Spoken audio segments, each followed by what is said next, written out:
Let's talk. Today we are talking about bouncing back after a bad breakup. This was a topic that was actually I was having some discussions with a couple of my friends, and we were just discussing the different symptoms and different things that happen within a relationship after a bad breakup. And um, this is actually, excuse me, let me turn this up.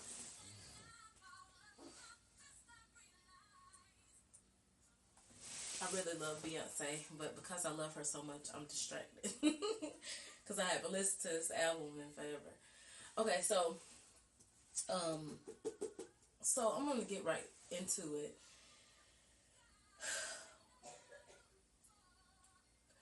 First of all, let me say this first. Relation Relationships or being in love resembles, um, or the feeling of being in love resembles being addicted to a drug. And I read up on some stuff about it. I'm not going to give you the whole scientific, aspects of everything, but I'm going to tell you that it's very reminiscent of being addicted to a drug as strong as cocaine.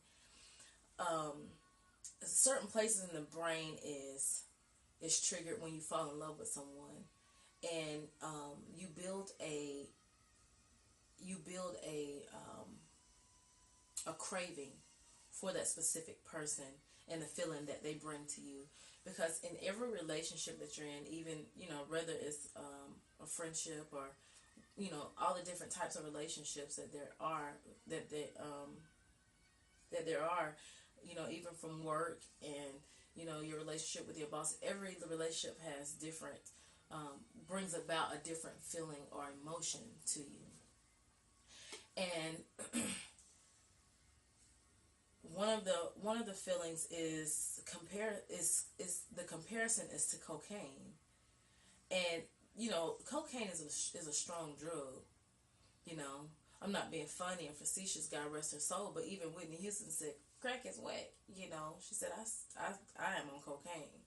And she said that, and respect that, how it's a very expensive drug. It's very a strong drug. I'm not promoting cocaine by any means, but one of the things that happen is it becomes addictive. So um, that's why bouncing back is sometimes seems very hard to do. And I wrote a lot of notes down, and I want to kind of go along, this path and talk about some of these notes that I have. One thing that happens in a relationship when you fall in love is it changes your identity. Everybody has um, a sense of, I'm me. This is what I do.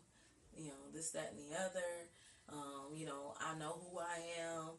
And all that stuff like that. But to be honest with you, every relationship um, that you start, even at work or whatever, it changes something about you. We make slight adjustments unconsciously when we are when we are falling in love with someone specifically. Um, and this is true because whenever you whenever you do break up, hi Keisha, thanks for joining. Please invite your followers. Everybody's kind of slow getting on this morning. I was actually kind of dragging myself, so thank you for joining as always. Love you. Um, One thing that happens in a relationship is our identity changes. It's like I was saying that we have a slight change in our identity, and we know this to be true because after a breakup, we'll go and we'll change our hair, we'll change our appearance. We'll say, we were on one path. Say that we were going to be a nurse, and your whole career changes. You know your values of what you take for granted and what you value, all that stuff changes after a breakup. which indicates that within the relationship, there are either things that you settled for and you were content with it and it didn't affect you in any way. And then after the breakup, you either went back to those dreams or you aspired new dreams. And now it's to the point where relationships and a breakup can be to the point where you change your identity so much that it takes you a while to discover who you are. It's a journey. You have to go on a whole new journey to find out who you are all over again. And so one of the first things that you have to do is focus on the positive of what transpired in that relationship. The first thing we normally do is want to address what was negative. We want to magnify the negative things, and the negative things are kind of what overtakes us. We get consumed with that. But one of the main things we have to do is focus on what's positive. What did we learn out of the relationship? What mistakes did we learn not to make again in the next relationship? Not only that, what type of wisdom, what type of wisdom was gathered after that relationship? What benefits did you get out of the relationship? All relationships aren't bad, especially if they last for more than a good month or two. Then you have a good relationship. Somehow or another, it loses itself along the way. Whether somebody wasn't honest with who they were, and their real personality came out, or the different things like that transpires within relationships. And second thing you have to do is you have to deal with the symptoms that happen with the breakdown in the relationship. You have to deal with the aspect that you may not feel pretty anymore, or you may not feel handsome anymore, or you may not feel like like you're valuable anymore, or that you're worthy of being in another relationship. Once that breakdown happens, the symptoms that come in are reminiscent of, even though it may not be a marriage, it may just be a dating relationship. But if you fell in love with this person, when you break up with this person, it's some of the same stages that grief is when you lose someone or someone dies in your life. And you go through all the stages. You're angry, you're hurt, you're sad, you're vulnerable. It's so many different things that come with grief. So imagine that being in going through that process. And if you rush into relationships and you have dated more than 3 people in 1 year, that's a lot of stress on your heart. It's a lot of stress on your mind. So you might want to slow down and really start to self-assess to find out what it is about you that causes you to feel the need to jump into these relationships, or the voids that you feel. You feel these voids a lot of times because of you don't have a certain value for your own self. You don't have a certain appreciation for who you are as a person. So what you need to do is you need to say, hey, okay, why did I feel like I need this person? What was it about what they said or did that made me feel good? So if it was something that he always complimented your eyes, and you never really know. I mean, if you cross-eyed it, I'm not being funny, but if you're cross-eyed and he embraced that side of you, a lot of times it's stuff that we go through as children, or teenagers, or whatever, the insecurities of who we are, what we have, and that person accepts that part of you without you telling them, hey, this is, something I was picked on about in school, and you embrace it, and that just made me fall in love with you. What you have to do is find yourself in that place and find your own worth in that specific thing.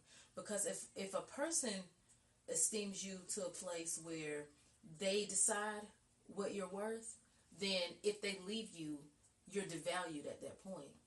And you can't allow somebody to devalue you because, and even if they're not intended on doing it, but that's why you have to self-assess. You always have to self-assess and find out what is it that's, causing me to be in and out of these relationships, breaking up fast, coming together fast, meeting new people and jumping straight into a full-fledged relationship.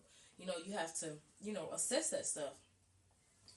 One of the things that I looked up, it was talking about don't fear rebound. I want to know about rebound because of that. A lot of times the way to get over one relationship is jump to another relationship. It's kind of like an antidote for it. The symptoms, you don't go through the process because you have someone there. But when you're gashed open and bleeding and you put a band-aid over it, if you need stitches, it's not going to heal. It's just that simple. You have to find out what it is that you're dealing with, and you have to find a certain aspect of healing within yourself before you jump into another relationship. Everybody say you don't need to do that. You don't need to do that. And sometimes you do need to do that. Sometimes you do need to do it, because if the other aspect of you going through the process is taking and consuming so much of your mind and time that you forget how to live and you're going so far into depression, you need to branch out. Even if it's not the opposite sex, go hang out with some friends. Go back and get in touch with your relationships with your best friend or your parents or somebody that's close to you who won't take advantage of you or manipulate you in any way at a time of vulnerability. Don't rush into a relationship with somebody that has been watching you and say, "Oh, when he mess up, I'm going in for the kill," because it may very well be a great relationship that you're going to start, but if you rush into it and not take your time, then you can damage him or her. So you have to take your time and really, do some self-assessments.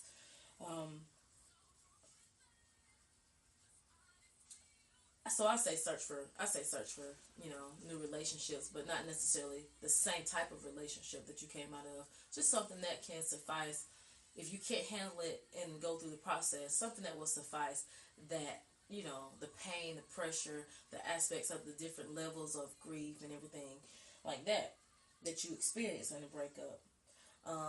If it was a bad breakup, in which that's what we're talking about, bad breakup. If it was a bad breakup and this girl was stalking you and busting out your car windows and showing up at your job and confronting every female on your Facebook page, and it was just unhealthy. If it was that type of relationship, run. You should. The reason I say that is because what they call it, the crime of passion or something like that. That's deadly. It's dangerous, and it's dangerous because we don't realize how insane we get when we get involved into these relationships. Some people are automatically like that, and some people are made that way within the relationship. Don't ask how. It's so many different answers for that. But one thing you have to do. Okay, so the healthiest thing to do in a situation like that is to unfriend them on Facebook. If it was unhealthy and y'all can't seem to get along and be peaceable about it, y'all can't depart with class, unfriend them on Facebook. Don't be in the same social environments as them. If you work together, God forbid. Because I would never advise anybody to date somebody that they work with. It's just a conflict of interest, especially if you're not, it's different if she's your boss or he's your husband. It's still, no, she's your boss or he's your boss. That's what I'm trying to say. It's different if you're dating kind of like that, because it's but if you can both, somebody gonna have some income. You know what I'm saying? Everybody, both of y'all can't lose your jobs. If something break out and y'all fall out or whatever.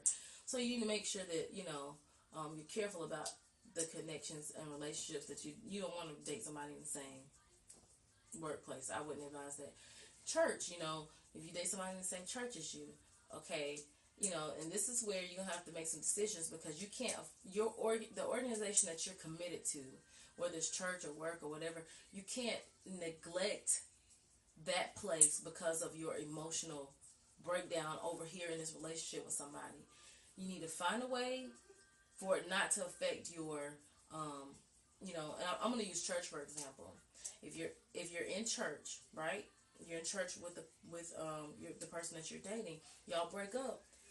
It can't be a situation where, and what, okay, and say both of y'all are in leadership. It can't be a situation where you can't come to church because he's here, and you can't get things accomplished because you're emotionally jacked because he's here, or you can't come, and handle what you need to handle because she's here, or they may bring somebody else just to make you mad, because we get petty. We get petty now. When we get in our feelings and emotions, we don't mean half of the stuff we say and do at that time, but we do crazy stuff just to get back at the person because we're hurting and we want them to hurt like we're hurting. So what I'm saying is, we have to be able to say this: I'm grown, he or she is grown, and we cannot allow this to affect our working relationship. You gotta do what you gotta do. I gotta do what I gotta do. So that means you have to be mature in a way. Don't date unless you're mature. Unless you're mature. If you're not mature enough to date, please don't. Because when things happen and there's breakdowns in the relationship, we go completely insane, and we can't do that. We can't do that. Especially in social environments or professional environments where we need to be responsible at that time. And the last thing I have was, since, and I mentioned it at the beginning. Let me say this little nugget too. Part of love resembling being in love, or the feeling of being in love resembles a drug, is that we lose clarity. When you're on a drug, you a lot of times you lose clarity. If you're high or something, you're not coherent. You lose that sense of clarity, and the same thing happens when you're in love. Nothing. Listen, everything is. It's like you're in utopia. Everything's euphoric, and you just feel like, nothing else matters. You forget about time. Time stops. Oh, love is so beautiful, and it's always trying to get back to that place. Is why we, stay in a bad situation. So one thing we have to do is we have to gather and scrape our little value back up. We have to get our value back to a place. A lot of times we will neglect ourselves in relationships and sacrifice for the other person. We will, make sacrifices to make sure birthdays are covered, and special days, or Valentine's Day, or whatever it is. We'll go out of our way and we make these sacrifices. So a lot of times we get depleted as people in relationships in order to make the other person feel more valuable. And one thing that you have to do is rediscover your value. That's the last thing I want to say. Rediscover your value. And I mean that in the strongest way possible.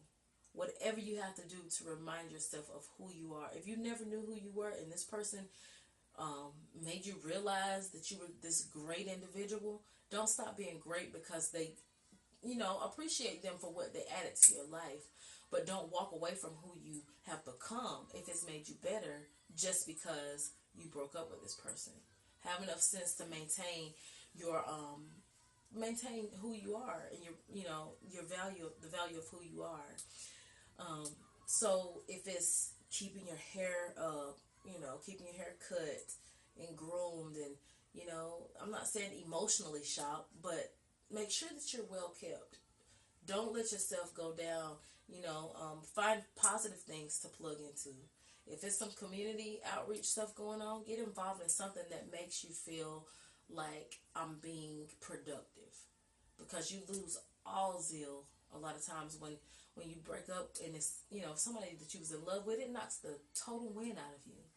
So this has been, I guess I was kind of passionate about it today, and it's been good. It's been good. I haven't had a whole lot going on Periscope, but it's been very good. And make sure you invite people to watch the replay. But the biggest thing you're gonna have to do is remember why you exist, your purpose, and It all goes back to purpose and destiny. Remember who you are. Find the value of who you are, and go forward. Go forward again. Don't please don't become bitter with the person, because at some point you loved them. So something about them was great. Everything about the person wasn't bad. So make sure that you find and remember what it was about them, and try to remember that aspect of them. Not saying if it was abusive relationship or something, don't go back now. But find out what it was about them that made them, that doesn't cause you the bitterness to settle and set up in your heart. This has been, well, first of all, let me see. Does anybody have any questions for me? I know sometimes it's web viewers and it's, direct Periscope viewers from your mobile phone. I don't know if is anybody out there have any questions for me?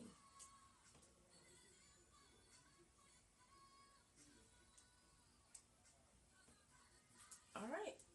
Well, this has been Let's Talk Relationship One-on-One with Courtney, and I will see you next week. We may talk about some more of this because this is the cuffing season, quote-unquote cuffing season. It's a lot of relationships developing, and it's a lot of breakups happening at the same time because new relationships are developing. So next week we may tag along on this again.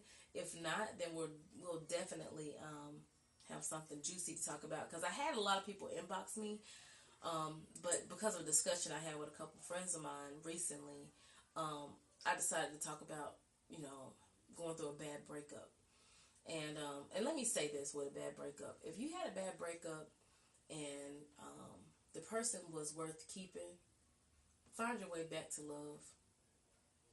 If you had an incredible relationship and something's crazy or small or stupid, or a myriad of small things collectively came about, find a way to love again. Find that place back in love with the person again. So I'm gonna end this today, but I love you all. Thank you for tuning in, and see me next Friday at 11 a.m. Central Standard Time for Let's Talk Relationship One-on-One. Here we go, babe.